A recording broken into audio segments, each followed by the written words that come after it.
Well, Alex, David, I appreciate you taking the time to do this. I just want you to start, maybe with just a basic intro to what's going on with blockchain, because that's what crypto's built around. That's great. And I think we're in a very special time for the crypto market overall, because we have seen, crypto is this big technological breakthrough that has been around for a while now, right? So Bitcoin started in 2009 with the white paper written in 2008. And it's been many years since this technology has been developing. And I think now we're at a stage where the use cases of this technology is getting a lot more clear to a lot more people. And I think that's basically why this asset class is becoming mainstream. So I think if you ask me what's going on the crypto ecosystem overall, and I think this will touch a lot on the blockchain, which is this basic data infrastructure or this basic data architecture that makes a lot of crypto possible. It's not the only thing that makes crypto possible, but it's one of the main things there, and we can talk a lot more about that. But I think that today you have a bunch of applications that use the underlying blockchain technology that have relatively clear use cases, sometimes for investors, but also sometimes for other users that are even outside the investing activity. So you have things like Bitcoin, which is this digital gold of sorts, right? And I think with all the money printing and all the economic policies that we have seen over the last year and a half or so, they have become very front and center in many investors' portfolio. But then we started to see a lot of other applications also coming up in things like smart contracts. And we should definitely talk more about smart contracts. It's like a very interesting way of executing activities. One example is executing financial services. So there is this corner of the crypto industry called DeFi, decentralized finance. So that's a way to execute financial services without an intermediary, just by using cryptocurrency technology and blockchain technology. Now, more recently, we saw NFTs, which is a different way to use the blockchain to leverage the idea of digital art, or perhaps more precisely, the idea of owning digital goods, just like you can own a physical good. So like today, people own NFT photography, NFT visual art, there's even NFT music coming up, and people can own these things just like they own, again, a painting on their wall. And this is one example of application that goes beyond the speculation and investing use cases. So in a nutshell, there's a lot going on in the crypto and blockchain ecosystem. I hope I made a very high level view here of what's going on, but there's a lot more verticals and a lot more other interesting things going on. This is definitely, I would say that over the last year or so is the time, and we wrote about this at the end of last year, that crypto is crossing the chasm and becoming this mainstream technology that now is not only for the geeks, it's not only for the early adopters, but now it is something that is becoming a lot more widespread. Well, I know that Bitcoin just announced that they're going to offer, they just had a fork to offer smart contracts.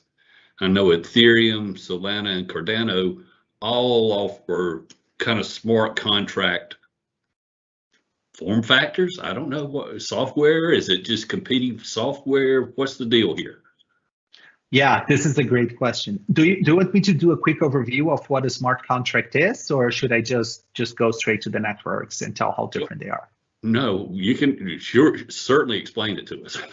Okay.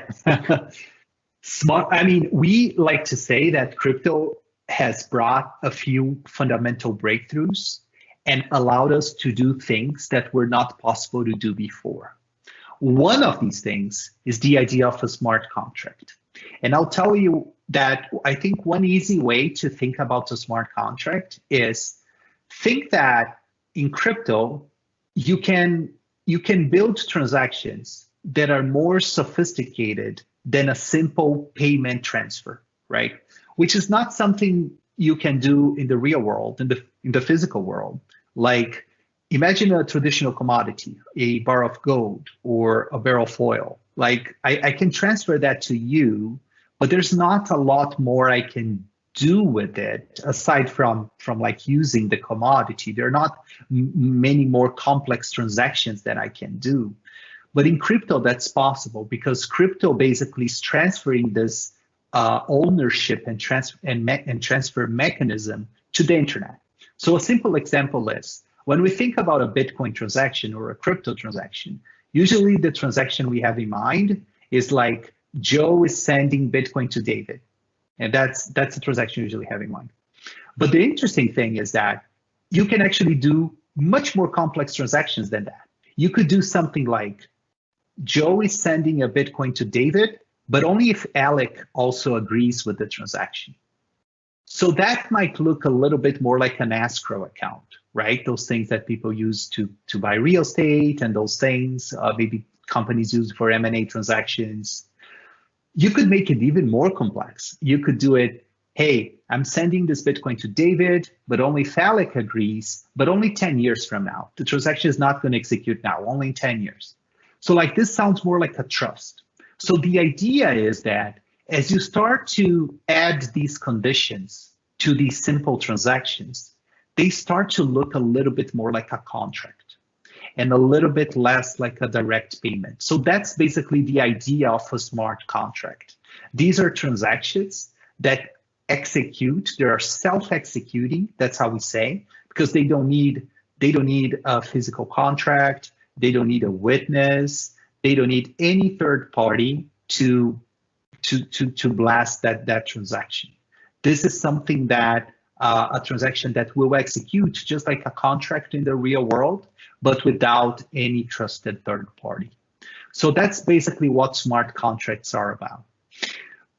The challenge, however, is that, and the question that a lot of these protocols are trying to answer is, okay, we made a few simple examples here, like an escrow account, a trust. These things are interesting, but they're not super sophisticated.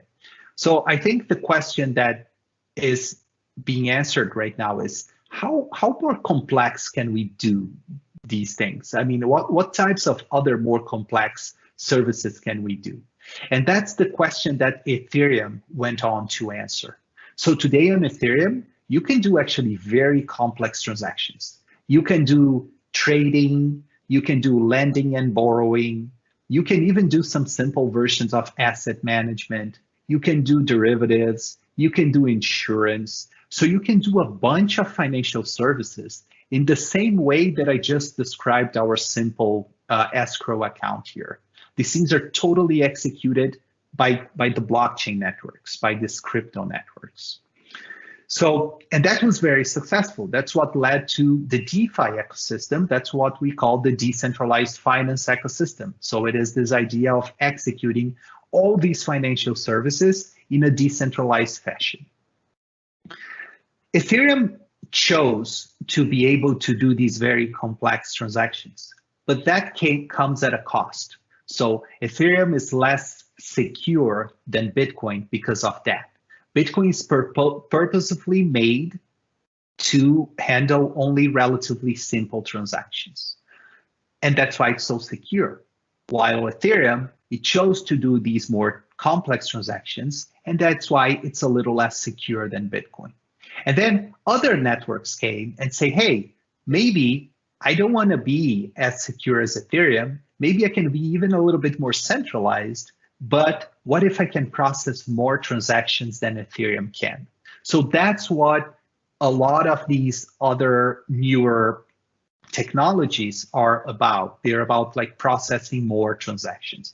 So they're maybe not going to be as secure as Ethereum is, but maybe they will be able to process more transactions, which means that these transactions, each individual transaction will be cheaper or will happen faster. So that's basically what's going on the smart contracting ecosystem. You have like different technologies that can do different types of contracts. And there's here a big trade-off between things like decentralization and security that each one of the network designers choose where they want to be. And the Bitcoin upgrade that took place a week or two ago, Taproot, is basically an upgrade that is making Bitcoin being able to process, to do a few things, but one of the things that it will allow Bitcoin to do is that it will allow Bitcoin to do slightly more complex smart contracts. It doesn't mean that Bitcoin will close the gap with Ethereum and these other contracts. And that's not the intention, because Bitcoin has very specific security and decentralization assurances.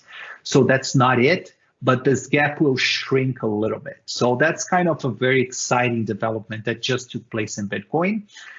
These are big upgrades. It's been in the works for a long time. So I think the first time that the ideas that generated this upgrade made their way into the Bitcoin software somehow, like as a proposal, was in 2016.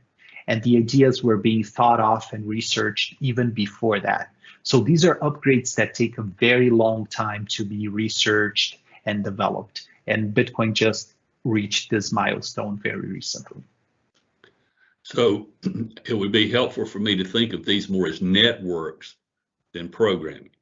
That we have the Ethereum network, we have the Bitcoin network, we have the Solana network. And all of these networks hope to make profits from people using and selecting that network. Is that fair? I think it's a great way to put it as networks. I think you got, I mean, this is probably the most important idea in the crypto ecosystem, is to think about each one of these technologies as different networks. And perhaps also I would add that these are networks that probably optimize for different things.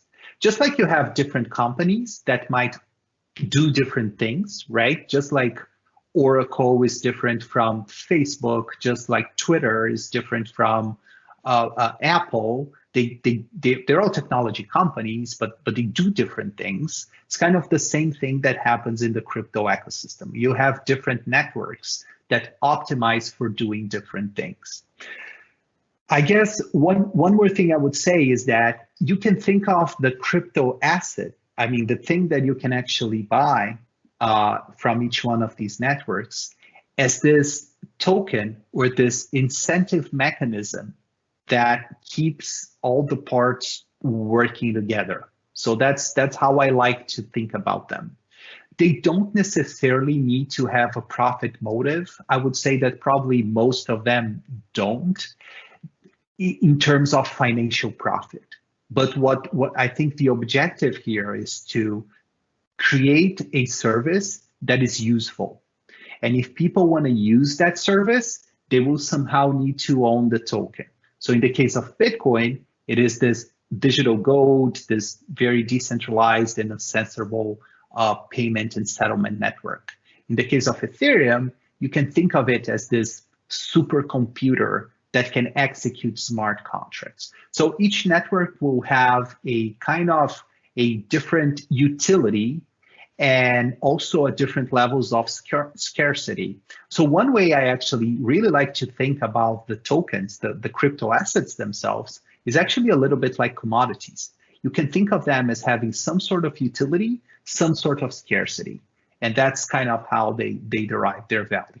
And of course, and then getting to your point and agreeing with you, I think a lot of the network designers and a lot of the token holders and everyone who is a steward of the protocol has all the incentive to increase and maximize the value of the protocol. So I think that's why I would tie it up to what you just said.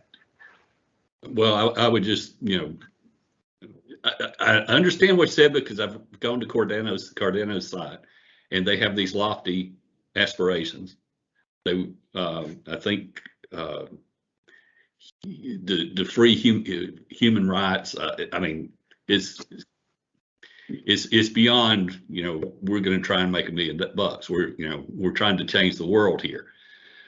Yes. But at some point, there's a lot of programmers spending a lot of time and effort to build out these networks and to put these capabilities in and to be sure that it's a secure environment. So, there's lots of missionaries in the world, but they have to eat too. You're right. You're absolutely right. I think that, crypto is this very important technology breakthrough, right? I think the only comparable thing is the internet. And one of the things that I believe technological breakthroughs of this magnitude provide is that they empower the individual in very special ways. And they allow individuals to do things that they were not able to do before. So you're going to see a lot of passion and a lot of very lofty missions within the ecosystems, that the different crypto ecosystems. They might be different from each other. They might have different views from one another. But I think a lot of the bigger crypto networks, they are about somehow making the world better.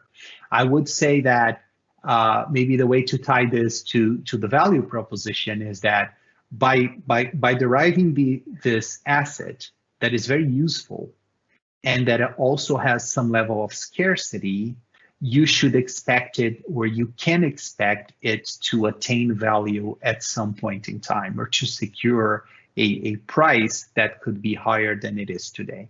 I feel like most of the best protocols, though, they are very focused on utility and not that much on necessarily increasing the price of the token in the short term.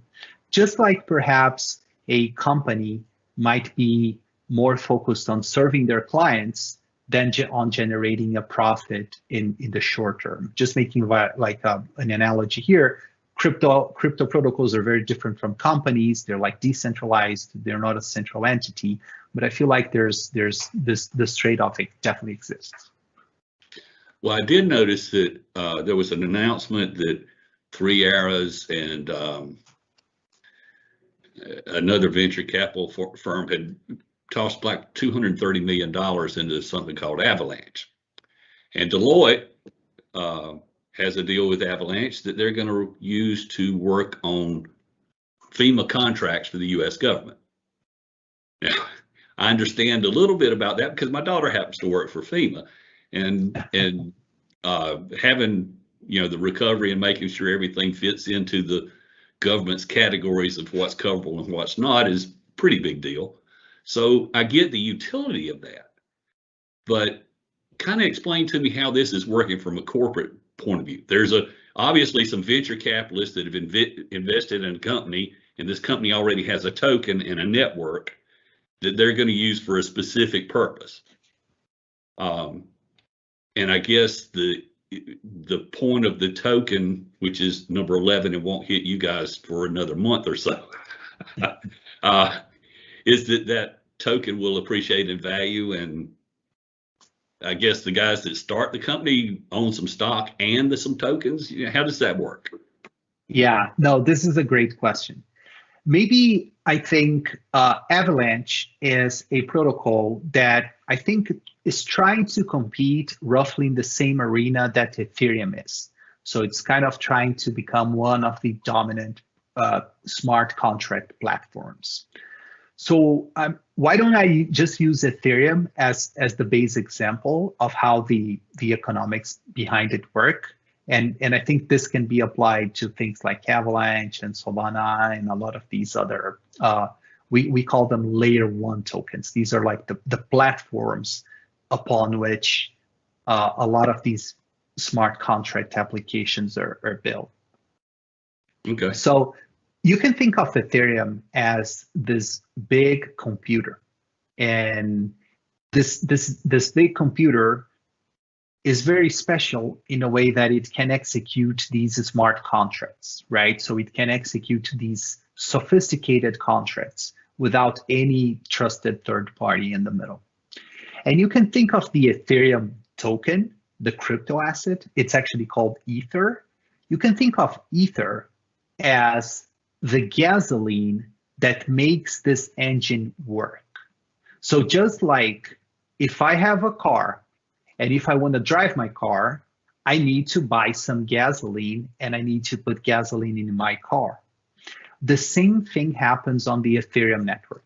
So if I want to execute some of these smart contracts, I will have to pay fees. These things are not free. And in order to pay those fees, you need to have the Ethereum token. So you can think of Ether as the Ethereum token as kind of this consumable commodity that you need in order to operate in the Ethereum ecosystem. So I'm renting computer time is what I'm doing. Yes, exactly. Yes, computing resources. Yes, and computing time. I think that makes a lot of sense. So that's kind of where today there's a lot of people who just buy Ether in the expectation that more people will need it in the future, right? But there's already people who buy Ether because they want to execute smart contracts in the network. It doesn't have anything to do necessarily with the price going up. They just want the asset in order to execute these smart contracts. Today, it's early days. So there's a lot of speculators in the market buying these commodities, buying these Ethereum tokens, betting that usage will increase in the future and that they will be more demanded and that price will go up. But the fundamental use case of Ethereum, I believe, is for it to be used as this incentive mechanism of the whole Ethereum economy. That's kind of how I think about it. So all the other things are just rent for using the network also. All the other coins like Avalanche or Polkadot. I'm renting the use of that computational power of the network to achieve some goal. A lot of the protocols use that model, especially a lot of the Ethereum competitors. There are some slightly different variations of that model. So there are other things that you can give to the user and that could accrue value to the token. So one thing, for example, and this is not something that happens on Ethereum, on the Ethereum token, but it happens in other networks, is, okay, what if you give governance rights to the token holders? What if the token holders can also not only use that network, not using that asset to run the computing power or the computing time, but what if owning the token also grants you right to vote on how this protocol will be upgraded or how it will evolve in the future? So like there are some slight variations and some other models that you can also add on top of that. But by and large, I think this model of using the token as the gasoline that powers the network is a pretty good mental model to have, at least for the Ethereum-like chains. Yes, I'm used to dealing with investors that own stocks, and none of us want to vote. Okay, we don't know enough about that, so we're certainly not going to vote on something as esoteric as the Bitcoin. Originally, there was some talk that Bitcoin was going to be a way to decentralize payments, because international transfers are expensive. Usage fees for merchants on MasterCard, Visa network are expensive. But it doesn't seem like that seems to be the end goal of this anymore. It doesn't seem to be as payment oriented as it originally started. This is an outstanding question. And I think in the earlier days of Bitcoin, you're very right. Bitcoin was seen as this payment token. And people could use Bitcoin to process a number of transactions, maybe in a cheaper way than in the traditional system, or maybe do transactions that you just couldn't do in the traditional system. These were the very early days of Bitcoin. Over time, Bitcoin evolved to this gold-like instrument. So over time, the Bitcoin network became very secure, and interest in actually using it as a store of value instead of using it as a means of payment ended up overtaking most of the usage around the Bitcoin network. So today, I think the best way to think about Bitcoin is, you're right, is as digital gold. And that payments narrative, it kind of lost steam a little bit. But one interesting thing that has been going on in Bitcoin, actually for quite a few years now, is that there is actually a payment network being built upon Bitcoin. So this is, you can own Bitcoin, and you can lock your Bitcoin to this other network. This network is called the Lightning Network. And this allows for very short, very cheap, very fast, and very secure payments. This is kind of a new thing. Not a lot of people use Bitcoin this way, but this is one usage of Bitcoin that has been definitely increasing over time. So like for those who use Twitter, the social network Twitter, for example, today you have the capacity to tip other people in Bitcoin, and you can use Bitcoin as this payment token, but what you're actually using is the Lightning Network, is this network that operates on top of Bitcoin and can do very cheap and fast payments. So what I'm trying to say is, early days, a lot of payment narrative. And then over the next few years, the gold, digital gold narrative kind of overtook, and that's the dominant narrative today. But now there's another kind of payment narrative emerging on top of Bitcoin, but it's basically done on this Lightning Network, this other network that kind of operates with Bitcoin. Well, I know that the number of transactions they can handle per second, even in the Lightning Network, doesn't come close to Visa and MasterCard. So do you see them having that capability developed in the next 5-10 years, or is it going to be another upstart company that comes in and learns how to make that Lightning Network usable at a retail level? It is a great question. So I don't think that the Bitcoin network, what we call the base layer, will be able to scale in terms of number of transactions per second. And this is just because doing that would impact the other properties that make Bitcoin so special. So like decentralization and security and all those things. So at the Bitcoin layer level, I think that Bitcoin will be more like these settlement network that will settle a relatively small number of transactions, but relatively a large transaction. So probably Bitcoin is more compared to FedWire than to the Visa and MasterCard networks. So that's Bitcoin main layer. Now, when you think about the Lightning Network, which is this network that works on top, here I think there is potential. I'm actually very excited about the Lightning Network. We're already starting to see a bunch of companies building some very exciting services on it.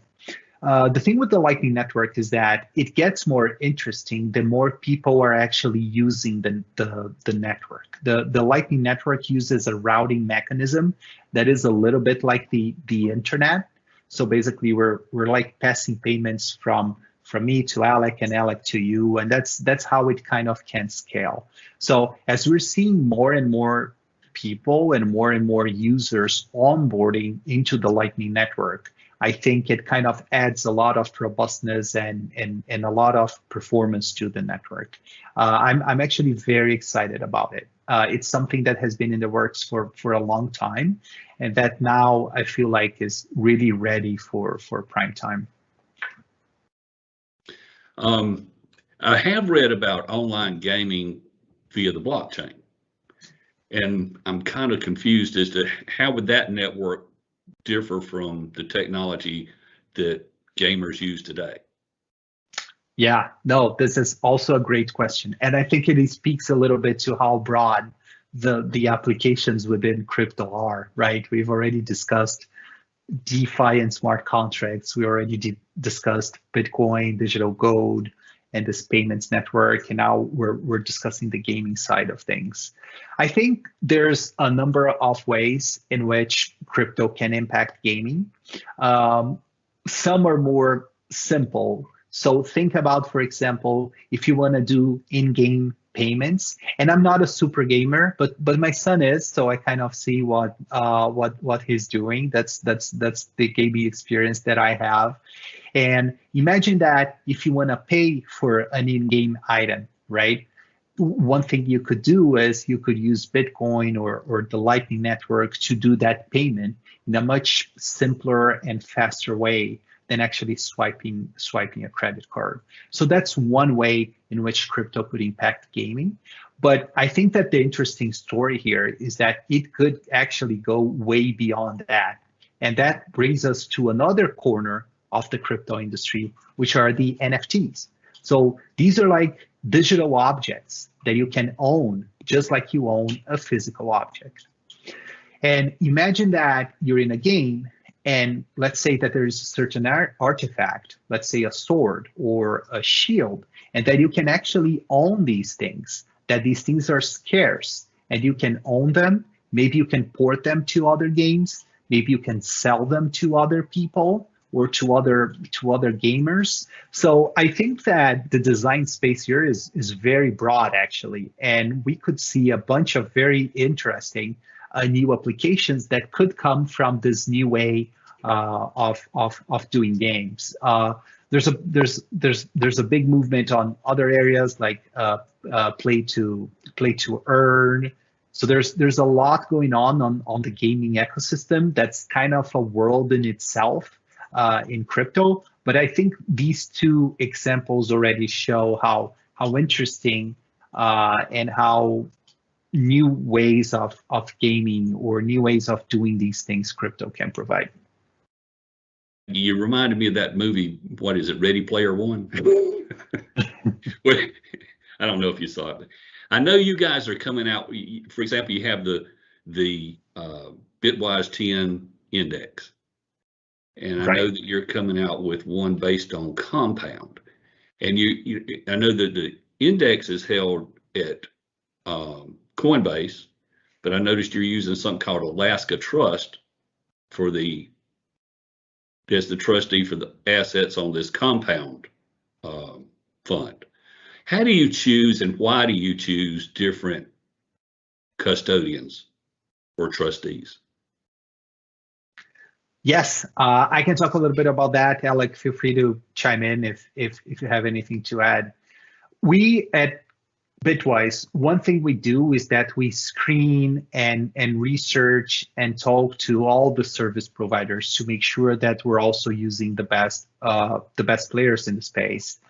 And the thing is that some players might be more adequate for certain types of products, while other players might be more adequate for other types of products. So on the custodian side, we at Bitwise currently work with three providers. One of them is Fidelity, which is what we use for our Bitcoin fund. The other is Coinbase Custody, which is the one that we use, for example, for our Bitwise 10. And the Bitwise 10, you can think of it as our S&P 500-like exposure to the industry. These are the top 10 crypto assets by market capitalization. We have a newer fund and a newer index that tries to target the DeFi ecosystem. So for that specific fund, we chose to go with another service provider, which is called Anchorage. And Anchorage is the first federally chartered crypto asset custodian. And Compound is a DeFi asset. Actually, Compound is a constituent of our DeFi index. So then I think it just makes sense to keep using Anchorage as the custodian for most of the things that we do on DeFi. The meme coins, okay? They're things that have no real utility, but people seem to like collecting and speculating on. First, let me get this straight. Is it Dogecoin or Dogecoin? I thought Doggy made sense because he had a dog as it was kind of done as a joke. It's got a dog as a logo and it's an e-coin, so I'm thinking Dogecoin. But then I looked it up on Wikipedia and it said Doge as the pronunciation. So You're right. Help me out here. That's a great, very timely question too. So yeah, no, so I think the industry, most of the industry calls it Dogecoin. I think there's some other people, I think Mark Cuban called it Dogecoin at some point, but I think most of the industry settled on Dogecoin.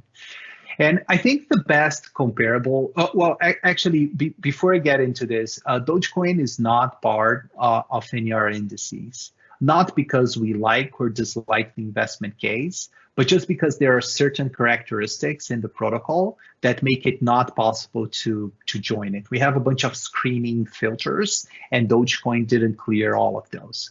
But so it's not in our indices. But I think the best way to think about Dogecoin, it's like a GameStop type of investment. It's like a meme stock. In this case, it's a meme crypto asset. Dogecoin is not the only one. There are others. There's one called Shibu, which is kind of a Dogecoin equivalent that runs on the Ethereum network.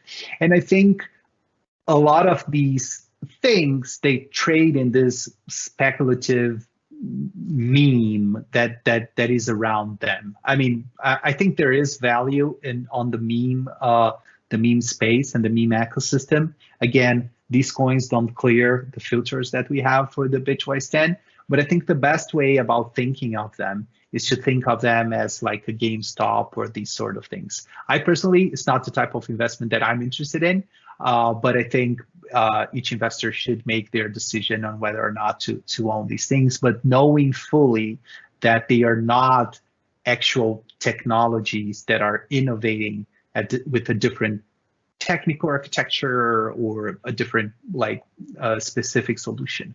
A lot of the value from these tokens are coming from the narrative, from the meme. Okay, I'm glad to hear they're not part of the Bitwise 10 because I own some myself. What else should I be asking? Okay, there's a lot of things I don't know. What should I be asking as someone who's considering crypto assets? Yeah, no, this is a great question. I think, well, the first thing for someone who's considering crypto assets, I think the first thing that you should do is really explore and try to understand the space with an open mind.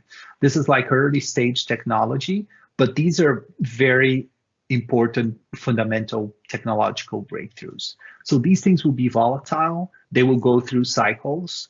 But if you are comfortable with holding these things for the long run, and if you're convinced about the technological improvements that these things do, I think that most people should consider investment.